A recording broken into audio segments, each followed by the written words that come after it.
রান্না খেয়ে হাজব্যান্ড যখন প্রশংসা করে তখন একটু বেশিই খুশি হয়ে যায়। তো আসসালামু আলাইকুম ভিউয়ার্স, কেমন আছেন? আমার আজকের ভিডিওটা হচ্ছে গতকাল রাতে আমি নেহারি আর পরোটা করেছিলাম খাওয়ার জন্য।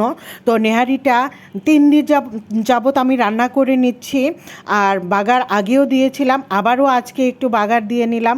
2 দিন যাবতে খাওয়া হচ্ছে, আজকে পরোটা দিয়ে খাচ্ছি।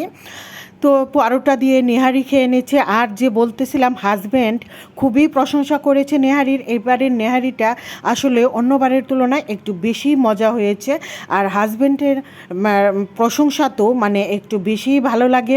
আর সকালে নাস্তার জন্য রুটি করে নিচ্ছি, রুটিটাও নেহারি দিয়ে খাওয়া হবে, রুটি আর চা আর নেহারি। তো এইখানে হচ্ছে রুটিগুলো বানিয়ে দিল আমার হেল্পিং হ্যান্ড।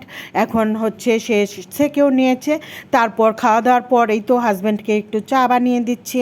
সে তো আবার ওই যে এক কথাই বলা যে চা দুধ চা ছাড়া পছন্দ করে না। আর যাই হোক, রুটি খেয়ে এখানে রুটি রয়ে গেছে অনেকগুলো। রুটিগুলো আমি হটপটে নিয়ে নিচ্ছি, মানে রেখে দিচ্ছি হটপটে। দেখা যায় রুটিগুলো রাখলে একটু গরম থাকবে, রুটিগুলো ছেলেরা খাবে রুটি। যাই হোক, আমরা খাওয়ার পর বাকিগুলো বেঁচে গেছে, এগুলোই রেখে দিলাম। এখন হচ্ছে দুপুরে রান্নার জন্য আমি মাছ রান্না করে নেব।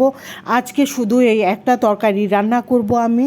আর গতকালকে যা যা রান্না করেছিলাম সব তরকারি আমার রয়ে গেছে। তারও আগের দিনের যে মাংসের তরকারি ছিল ওটা দিয়ে গতকালকে খাওয়া হয়েছে। যাই হোক, অনেক তরকারি বেঁচে গেছে। এইখানে হচ্ছে রুই মাছ নিয়েছি আমি। মাছটা প্রথমেই ভেজে নিয়ে তারপর রান্না করব। মাছটা ভেজে উঠিয়ে নিয়ে আমি একই প্যানে তরকারিটা রান্না করে নেব। আজকে তরকারিতে আমি টমেটো, ধনিয়া পাতা সব কিছু দিয়ে রান্না করে নেব। তো মাছের তরকারি ভুনা করলে দেখা যায় একটু ধনিয়া পাতা, টমেটো এগুলো দিয়ে ভুনা করে নিলে, কাঁচামরিচ, খুবই ভালো লাগে খেতে। যাই হোক, মাছ দিয়ে শুধু মাছের তরকারি দিয়ে আমি আজকে ভাত খেয়েছি, এত মজা লেগেছে। ওর বাবাকে বললাম যে একটা তরকারি দিয়েই তো মাশাল্লাহ তৃপ্তি করে ভাত খাওয়া গেল। এটা মানে খুব ভালো লেগেছিল তরকারিটা।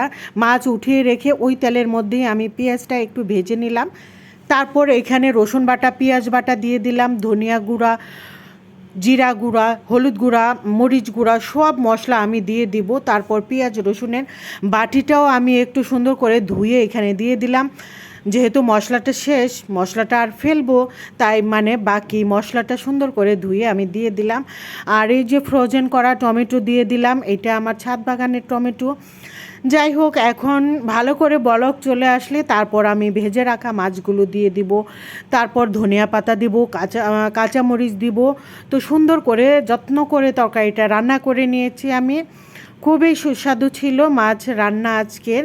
এই তো ভেজে রাখা মাছগুলো দিয়ে দিলাম, একটু ঝোলের পানি দিয়ে দিব, তারপর ঢেকে রান্না করে নেব। আমি কিন্তু এখনও ধনিয়া পাতা আর কাঁচামরিচ দেইনি, আমি লাস্টে ধনিয়া পাতা আর কাঁচামরিচ দিয়ে দিব। এই তো ধনিয়া পাতা তারপর কাঁচামরিচ দিয়ে দিলাম। এখন আরেকটু নেড়ে চেড়ে রাখবো আমি 5 মিনিটের মতো চুলায়। নামিয়ে নিলাম তরকারিটা, খুবই মজার ছিল। তো আজকের ভিডিও এই পর্যন্তই ছিল। সবাই অনেক বেশি ভালো থাকবেন। আল্লাহ হাফেজ।